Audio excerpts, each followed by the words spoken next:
Hello. Today, with your host, not Rob, on Not Rob's Guide to Guitar Shit, I suppose. I decided to just have a wee blog, a wee chit chat about a guitar that a friend of mine gave me a while ago and that I've finally come to terms with, I guess.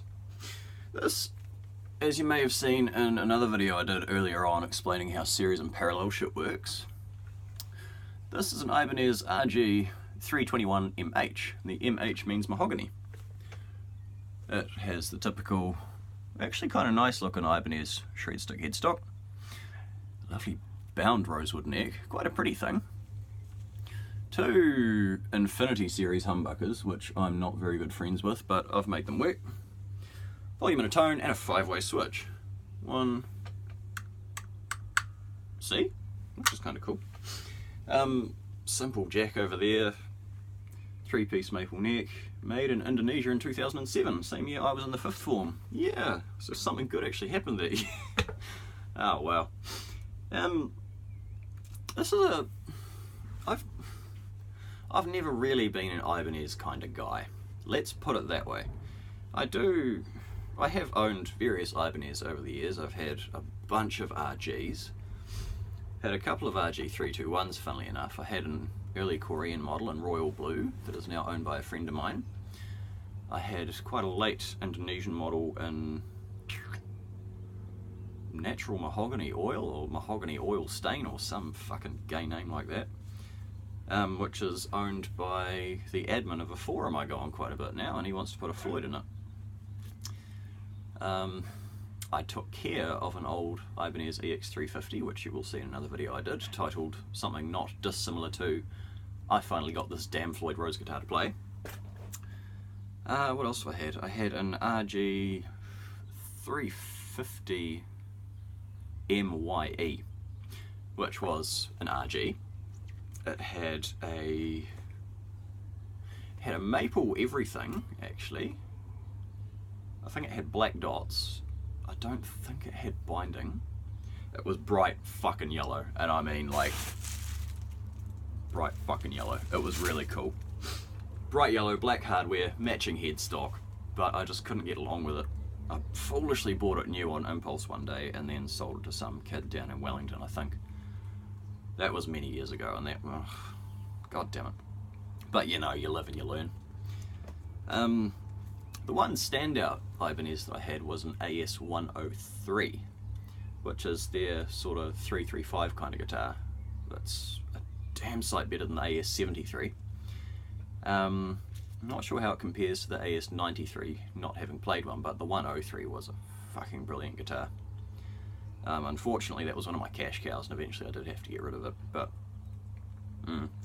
I'll either buy another one of those or a dot, but probably a dot because I love the dot so much. Anyway, today on the Guitar Show, I'm going to tell you what I've done to this.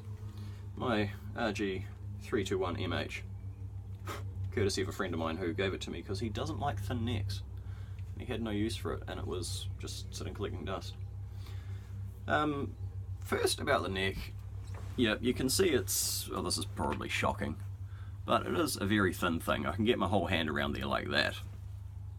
It's, yeah, there's not a lot to it, and that's at the 7th fret.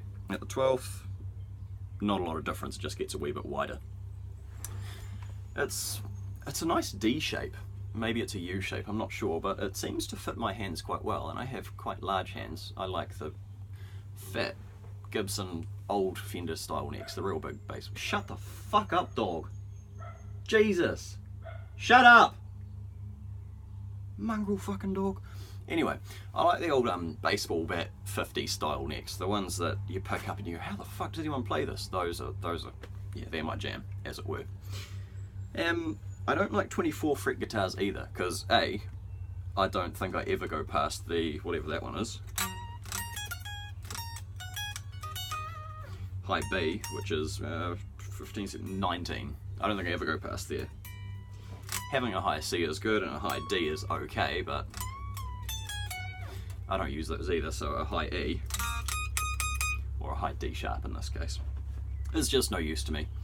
As far as I'm concerned, it's more frets to dress and fucking polish later than you actually need, but it's a, I think it's a 25-inch scale. It's a bit of a funny one. It's not a 25.5, I don't think, and it's not a 24 3/4 like you'll find on the Gibbo styles.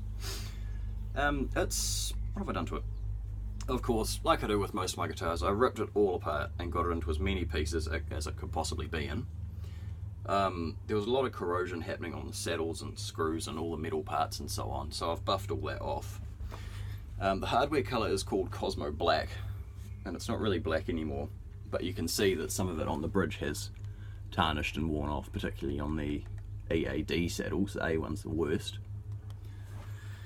I've tried to do 50s wiring on it, which sort of works because it's only a 2 knob, and it behaves in a bit of a weird manner, but it's kind of cool. I do like it. It doesn't suck all the tone off completely. Oh my!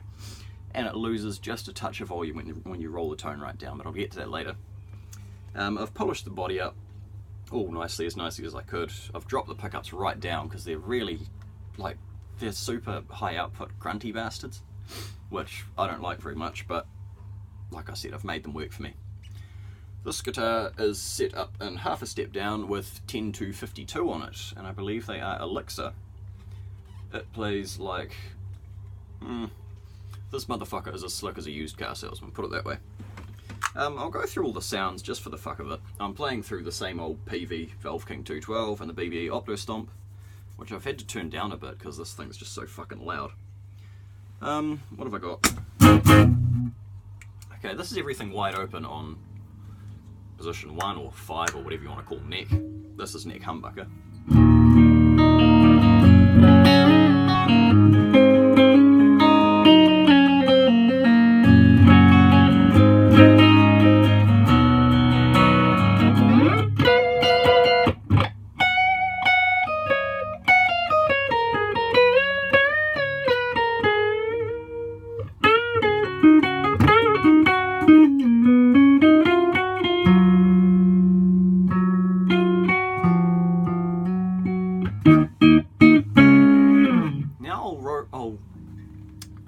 Fucking camera, eh? It's the best I can put on, so it's this bit of work. I'm gonna roll the tone right down.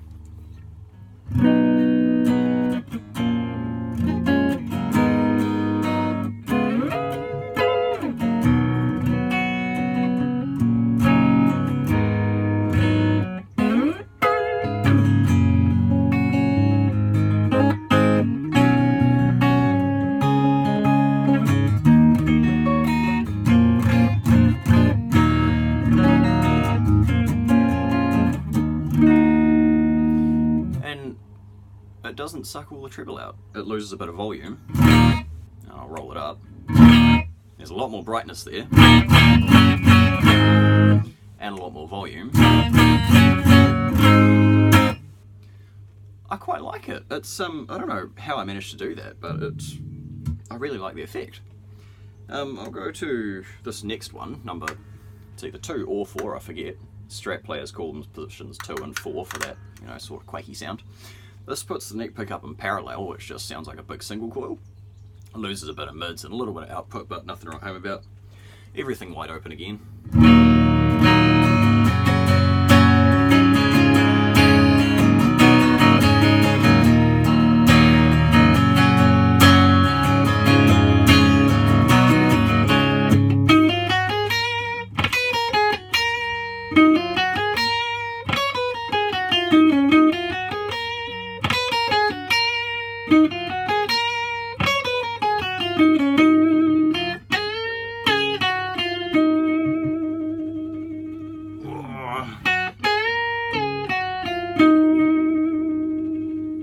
Sustain.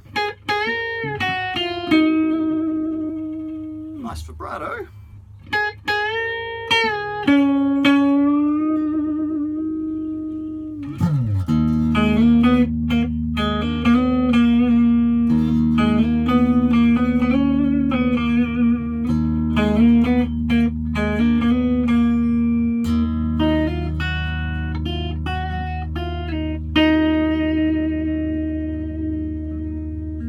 So already, if you like Iron Maiden, you've figured out that I can't play their songs very well, and this guitar has a lot of the sounds in it already.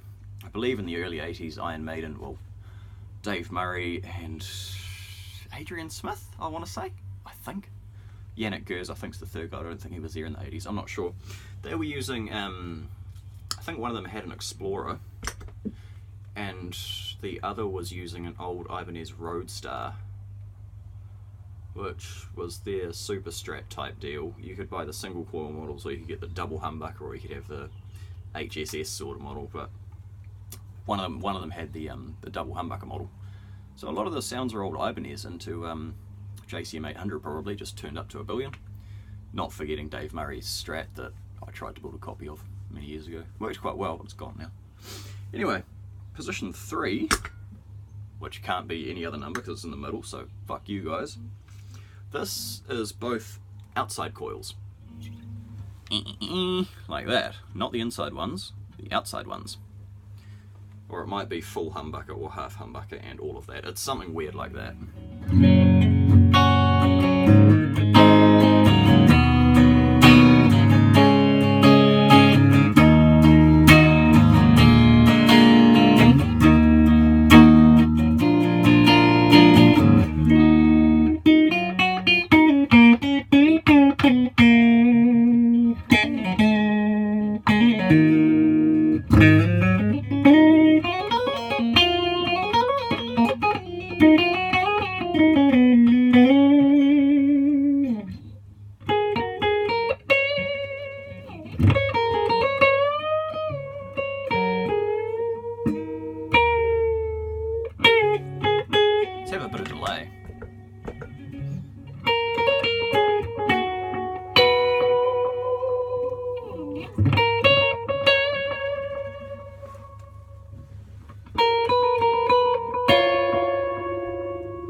Has its ups and downs,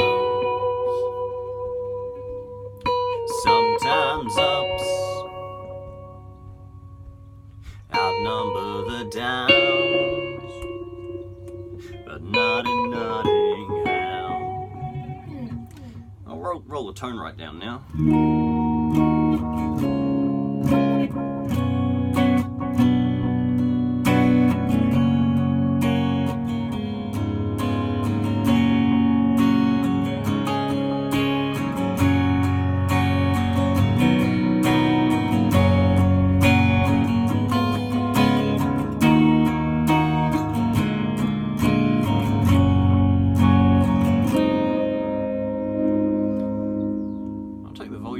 Halfway.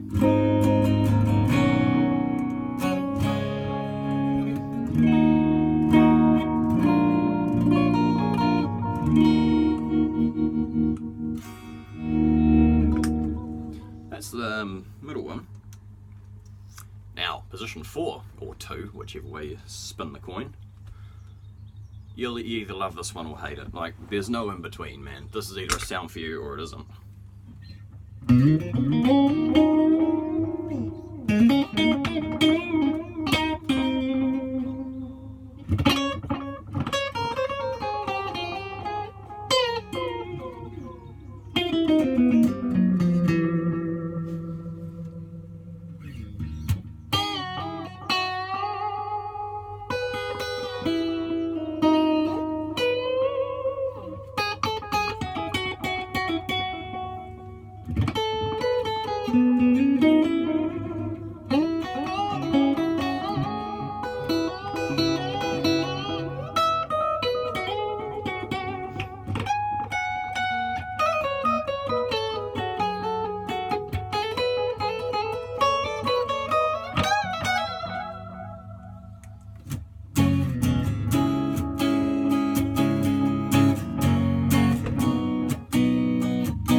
It's the Strat sound.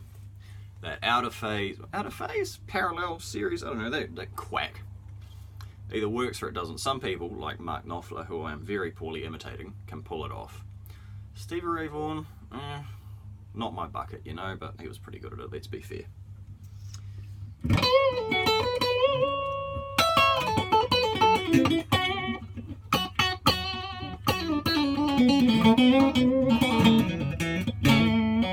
Let's have a bit of the old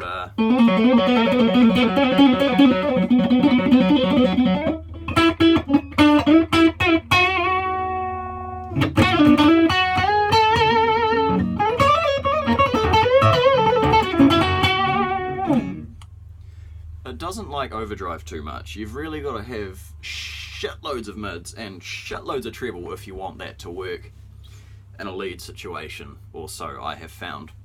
Your mileage may vary, and that is very important to remember. Last position on the switch is just a bridge humbucker.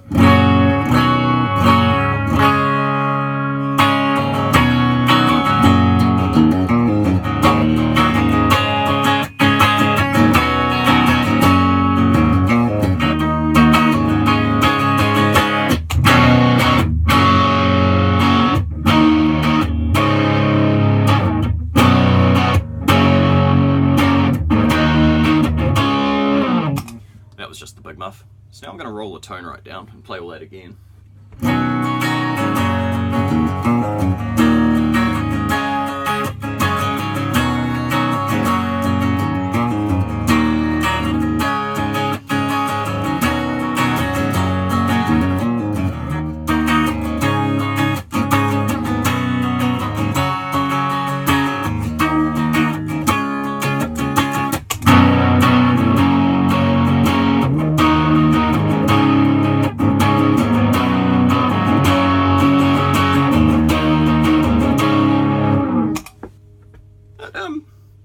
Shit. Lose a little bit of volume there.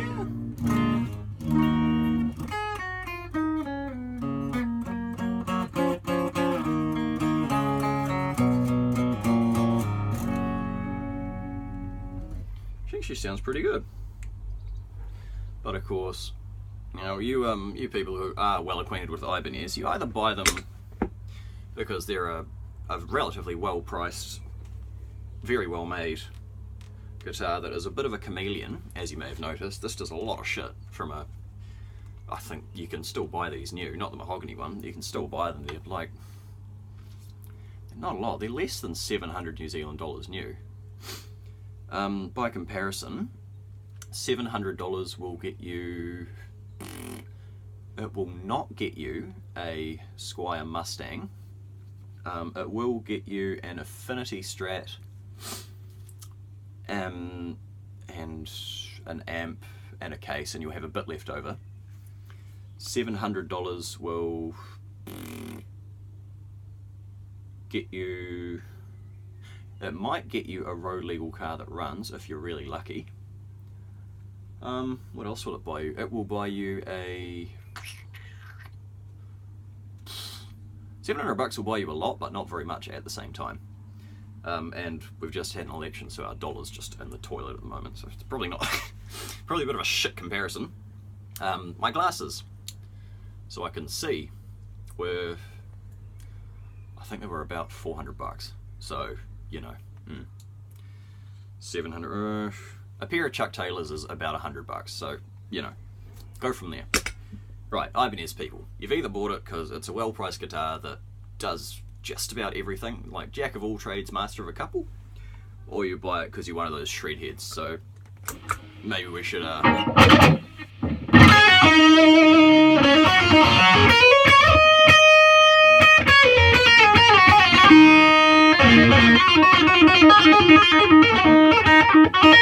fingers aren't long enough.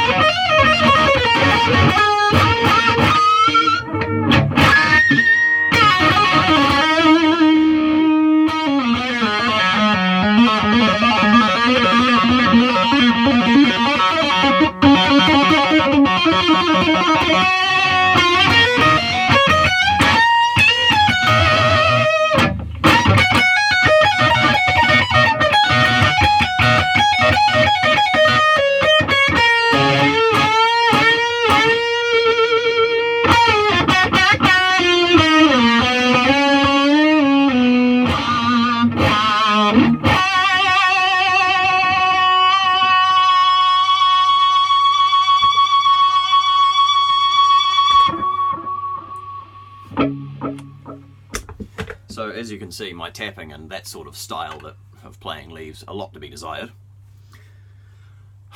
But it's a very good guitar, just what it does. If I just do a bit of this, we can have the neck pick up.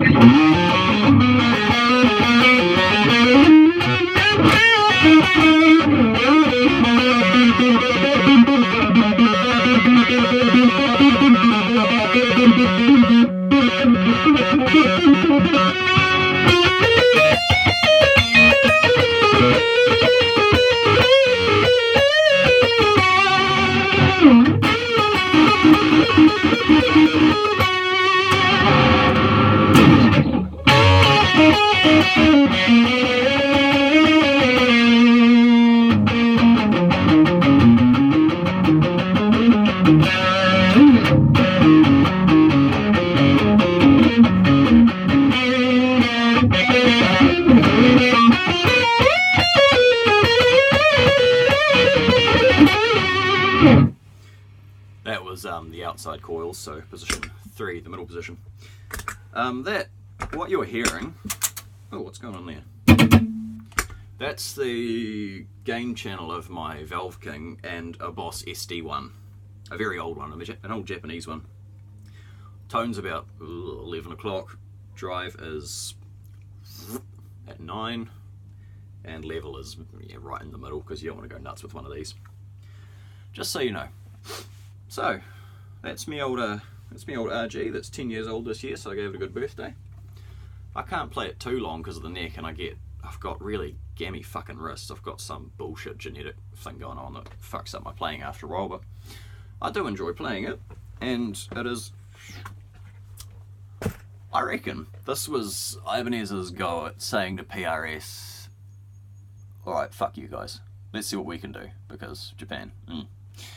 PRS's thing, Paul Reed Smith, I believe, has said, don't take this as verbatim or gospel, but it is not dissimilar. He has said that his, $4,000 or $5,000 guitars are built in such a way that you can just go buy one, go straight into the studio and record an album with it, and that's what he wants you to do with them. The SE line, which I would actually like to get my hands on at one stage, I do like the SE line, very nice guitars, are the budget version, but wow, for your money. Whew. So I think this is what Ibanez were trying to hack. It's not as pretty, and some of the parts aren't as nice. Like, these pickups are a real asshole if you don't know what you're doing, the Infinity series, ugh. But the guitar tries to give you 5 good usable sounds. If not 5, then 4, and if not 4, then 3, and you've at least got the either humbucker if you just can't get any other ones to work. So, if you've got small hands and you want a tiny neck, if you want to shred like fuck, you probably want something with a Floyd, but otherwise, if you want a kind of fun little chameleon guitar that just sort of does shit, Ibanez RG321. MH if you like mahogany. That's, I'm quite pleased with it, especially because it was free. Thanks, Drew. Now, don't do anything silly.